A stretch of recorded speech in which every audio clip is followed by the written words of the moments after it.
Hey, how's it going? This is Harold, and welcome back. Or if it's your first time joining me, then I like to do these things raw. I don't like to script anything. I do have some notes, but today I'm going to be talking about 5 things that have been helping me stay energized as a software engineer. Last time we talked about regaining focus as a software engineer, and that one can be tough. If you want to watch that one, I'll leave the link in the description, or I'll probably put it at the end of the video. But yeah, let's get right into it. And as usual, what I'll do is set a timer, because don't want to eventually just go off track completely. So we've done really well. First video, we stayed under 30 minutes of talking.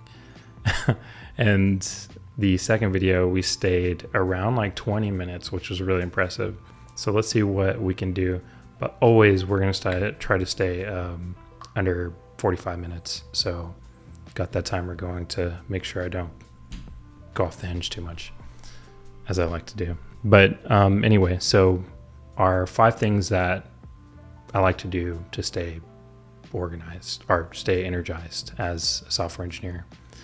And the first one is probably the most important one. The 5th one's my favorite, but the first one is having a clear mind.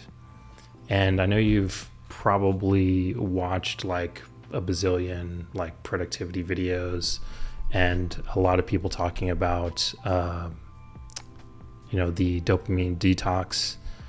And I'm here to report that it is absolutely true. Like, I wasn't even able to get myself, I didn't realize how far I was in with, because let's roll it back a little bit. I'm not usually the person that would be like sitting there scrolling on Instagram or anything like that.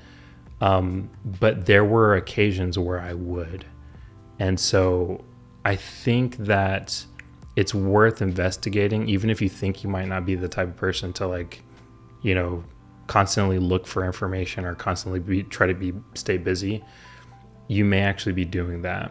And one of the things that helped me was just literally go back to putting my phone away. And every time I have the itch to pick it up, just keep it down and do that for at least 3 to 4 days. I think after, at least for me, everyone's different. After 3 days, it was a lot easier for me to not pick up my phone every 5 seconds and like check YouTube. I'm a big YouTuber because I love information. Or to, check my emails or anything like that. And, sometimes it's important because you're doing business. But, at the end of the day, I think a dopamine detox, look it up. But I'll give you some of my techniques for doing that. When I go to sleep, I don't scroll. I have my phone down next to me when I lay down, and I just pretty much go straight to sleep. I've been able to do that successfully for at least 15 days straight. And so, one of my old habits was like, when going to sleep, watch an anime, or like continue watching an anime that I really want to finish. But now I try to just do that, while I'm up. And then when I'm going to sleep, it's intentional. I go to sleep. It also has helped me be able to fall asleep a lot faster as well, which is, of course, important. But back on the main topic of like clear mind. So what I mean by that is like there aren't all these other distracting thoughts going through your head when you're trying to work that are trying to, bide for your attention or try to grab you for your attention. And I noticed that when trying to work as an engineer, like you need to at least be able to sit and focus for a good 30 minutes at a time to get anything done, because that's how long it takes to like do something, whether it's, research, whether it is, trying to write some code or plan something out. There's a wide array of like things that you have to be able to do. And at any given time, it could take about 30 minutes to do that. For me, the rule has been 45 minutes. There's tons of these little guys, or there's like little timers you can use. You could use your phone, of course, but I set a 45-minute timer for myself and try not to do anything else except for focus on working. And to keep myself accountable for that, I actually have been just recording myself working. And so I'm one of those people now. I do the like work with me thing. And so I've just been like straight up recording hours of me just sitting down, focusing and working.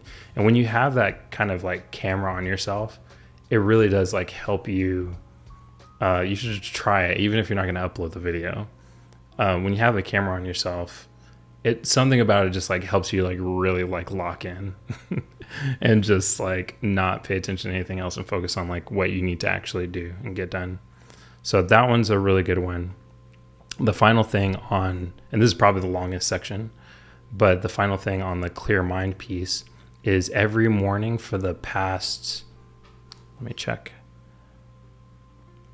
almost 30 days, 28 days, I have done a 10 to 15 minute meditation.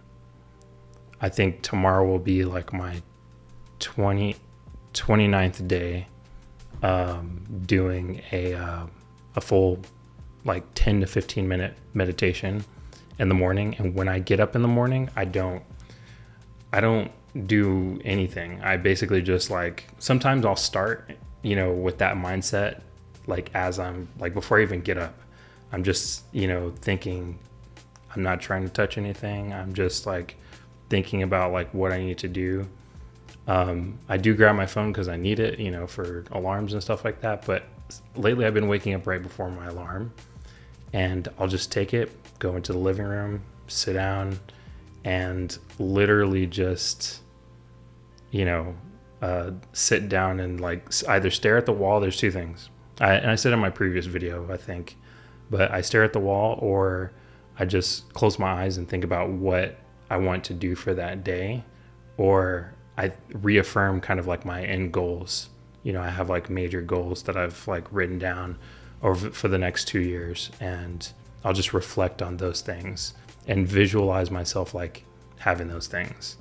So I didn't think I was going to get that deep on us, but because it's just supposed to be, 5 things to stay energized for work. But yeah, that is indeed one of them.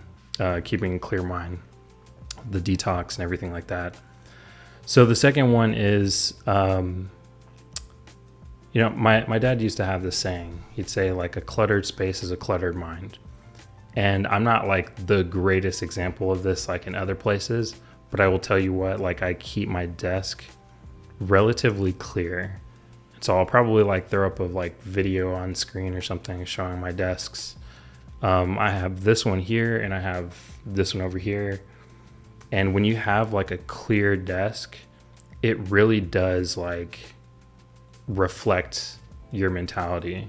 Like a lot of times the way that you lead your where your body goes, sometimes your mind will follow. And so that saying that my dad used to say, cluttered space is a cluttered mind, or clear space is a clear mind, it really does work, because when you have only the things that you really need out on your desk, you have the tendency to use them. And also you have the tendency to not be confused about what you're going to use and what you're going to do. And so to some people, it might look like I have a lot of things, and I do, but I'm pretty intentional about the things that I have, like I like to keep a little, glass marker board here, got a glass marker board up there. I've got a pegboard up there, keep my stuff kind of organized, and trays and stuff like that. But as a software engineer, like you want to like embody that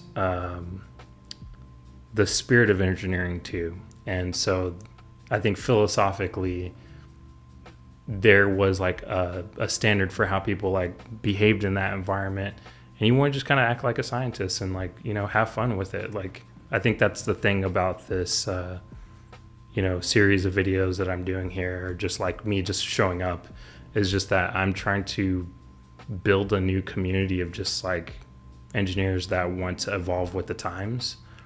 and not just like, yes, take as many things as possible from our previous like generations of engineering, but like now we're in a new age and we need to figure out what to do, and it's time to kind of like evolve our skill set with that and our behaviors, bring some things back to foundation. But I digress. So clear space is clear mind. That's my second one. Keep your desk clear and clean. And yeah, and I think that kind of goes with everything too. Your notes, everything. Keep them pretty clean. I say that, but like my notes are pretty messy. But there's a method to the madness. In my last video I talked about it too, but on the right side, on the left side for me when I'm on this, but on the left side I keep like sort of bullet journal stuff or tasks.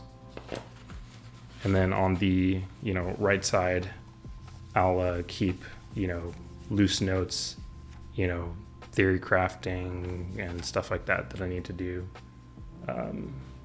Sketching or anything on the right side. So the third thing, make it fun. I started kind of like alluding to this too, like make it fun. I'll put something on screen, but like I think now we are truly in a new age of engineering where you can get super creative. It's mostly accepted. I think by now, like most likely it's accepted for you to use like LLMs and, Cursor or VS Code with Copilot or anything like that. And so because of that, we have the ability to just get really, really creative on how we like solve problems, right? So a few things that I've done over the past year have been, let's see. So I started a new role about 5 months ago-ish. And, when you're getting into a new code base, especially like a really large, complex code base, it can be really overwhelming to try to get, up to speed with it, especially nowadays. Like I said, there's so many things vying for your attention.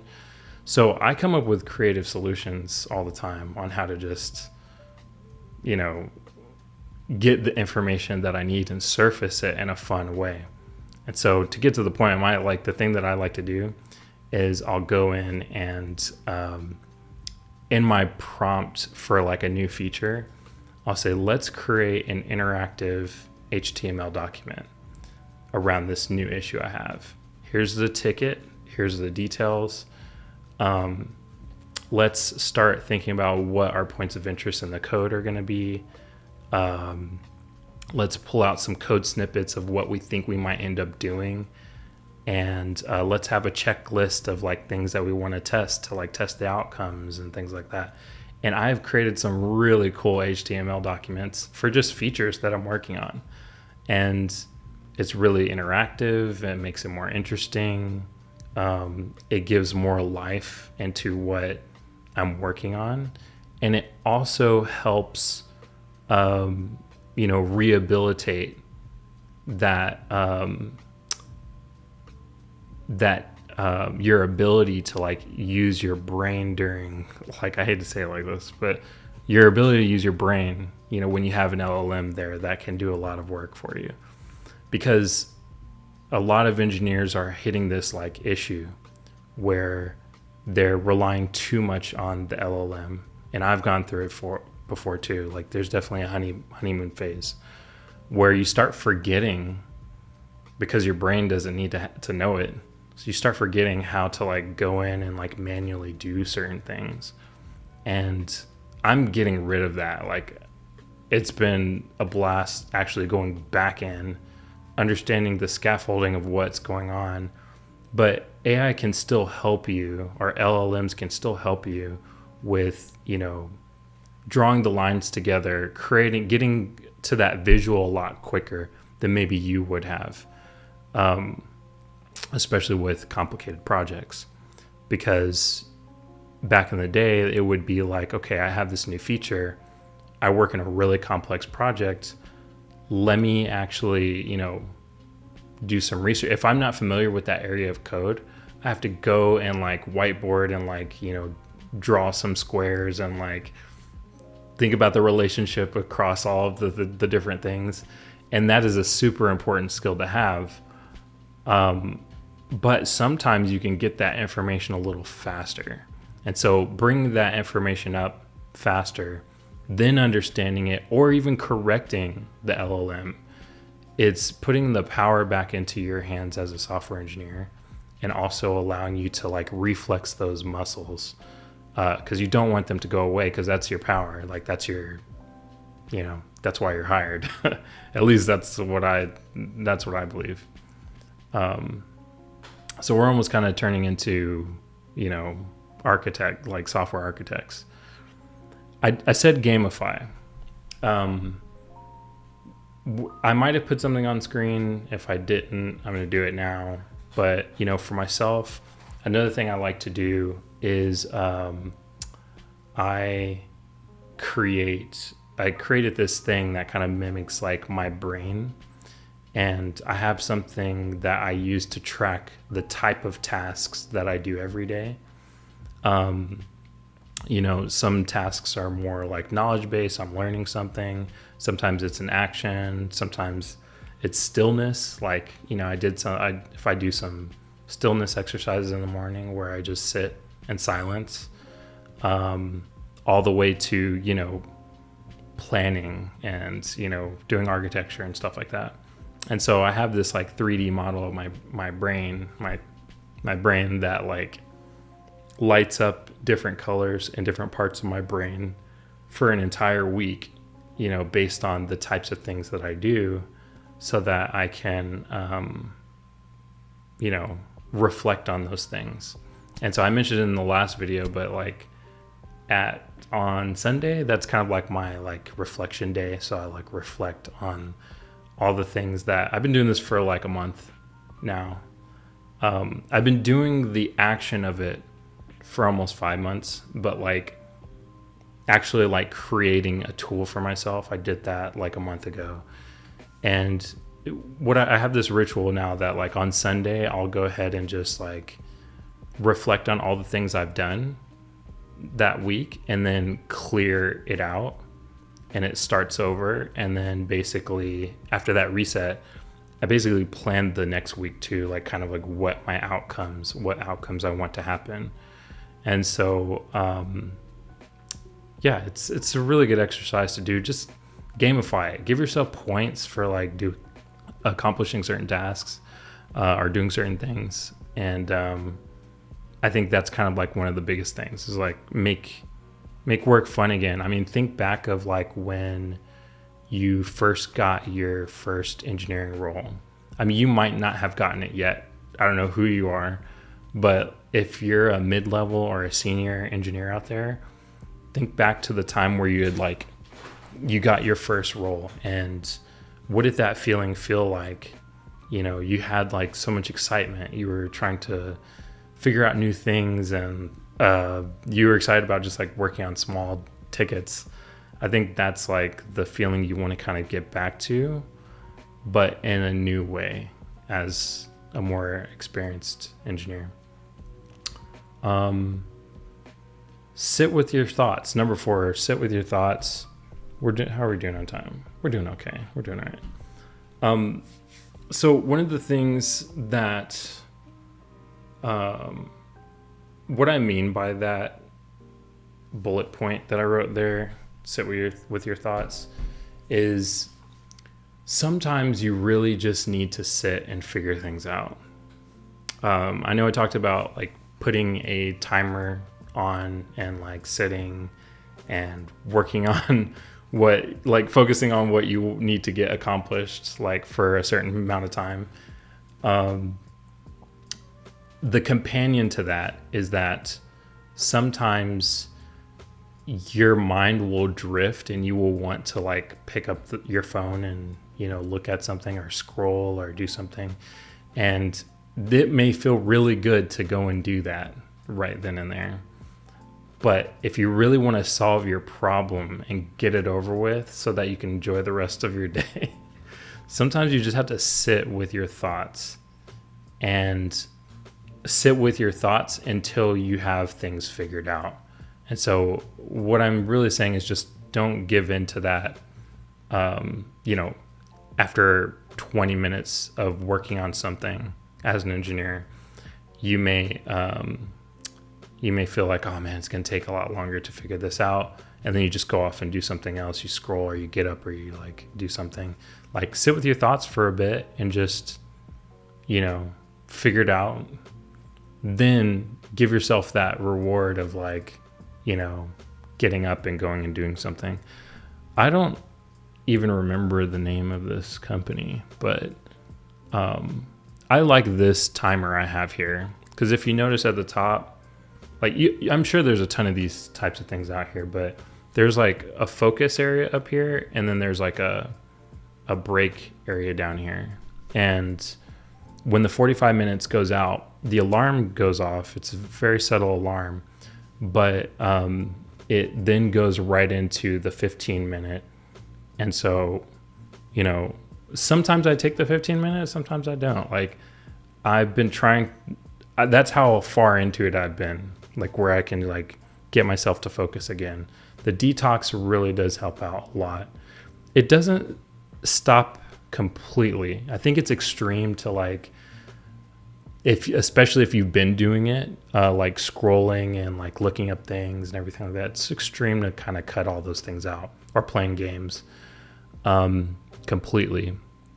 But I would say like, gosh, actually it has been like a month since I've like intensely done like scrolled or anything like that.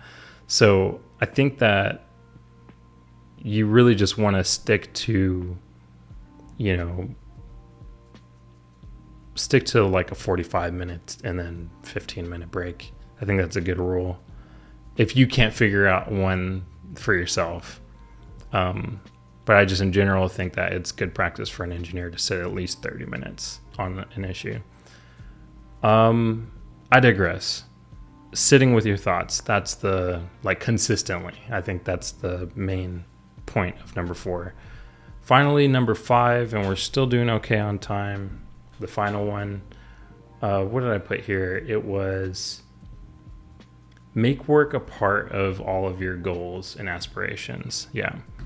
So I think this is probably one of the biggest ones, and it's the reason why I experienced burnout in my last role. And that last role was kind of a dream job for me. So I think like reading this one more time, make work a part of your overall goals. Yeah. So what I mean by this is a lot of us engineers, we're really creative. We can solve lots of problems. We can create other businesses. I think the beautiful thing about engineering is that they're all different types of engineers. There are people person engineers. There's people who are engineers, focusing heavily on the algorithms and the details. And then there's other people that are product driven, people driven. Like, there's just so many different types. But I think the reality of today is that as an engineer, it's tempting because of the way that things are going,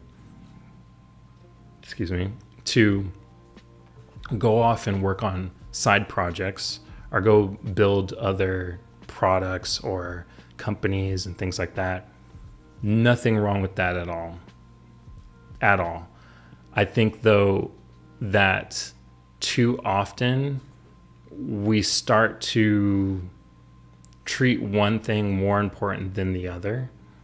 And I think what I'm trying to introduce and what I've been demonstrating for myself and been helping for me, and I'm continuing to document on this channel, is the ability to treat work as one of the things, So like, instead of thinking of work as like the separate, just the thing I have to do to like survive, which of course it is, thinking of it as a part of the picture.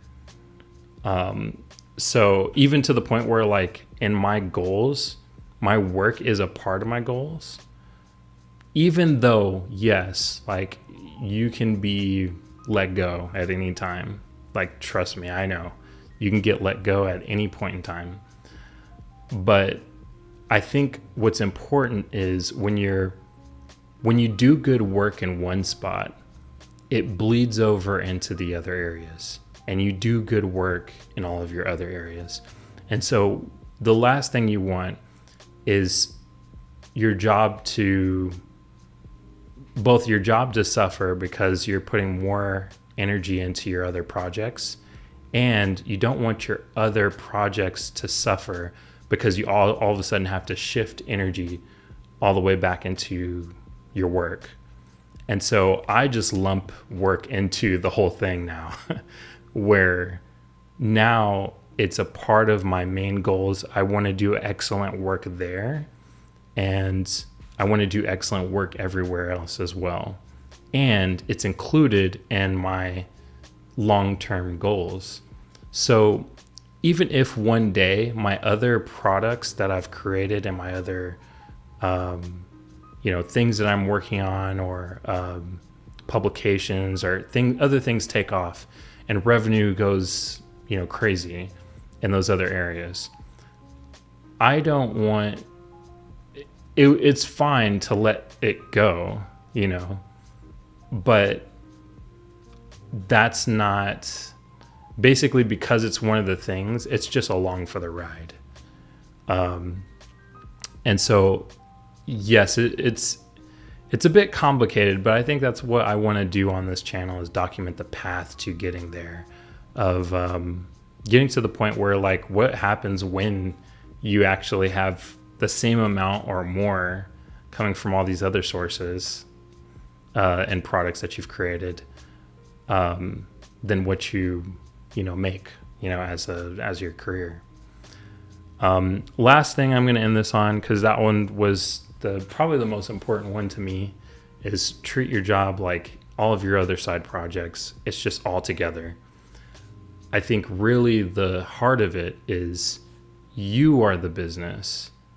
You're the business, not the individual things, like not the side project, the side hustle, or anything like that. You're investing in yourself and not just like these things. When you look at it that way, it's just everything you work on is special. Everything you work on is great and will be successful. And, with that can come, sure, you might be asked to be promoted or something like that. Who knows? That's not really, of course, the point. But I'm also not advocating for you to quit your job either, and go start a business. If you want to start a business, you can do that, but you treat yourself as the career. You work on yourself. You create publications. You create products, but all under the cadence that they're all getting treated equally, because they're all important. So I think that's what I wanted to talk about today. If you have any specific thoughts on this, or any kind of like topics you want to talk about, feel free to put those in the comments. Anything you want to add, your own perspective, I think that's great. That's what I'm trying to build here. This is only the third video, so I'm assuming no one's going to watch this, to be honest. But if you did watch it, leave a like, comment, subscribe, because I'm going to keep doing these and keep documenting. I've been in the game for 9 years, and I've been creating tons of products. I've made some revenue online, but if you have questions, let me know. And I appreciate you watching.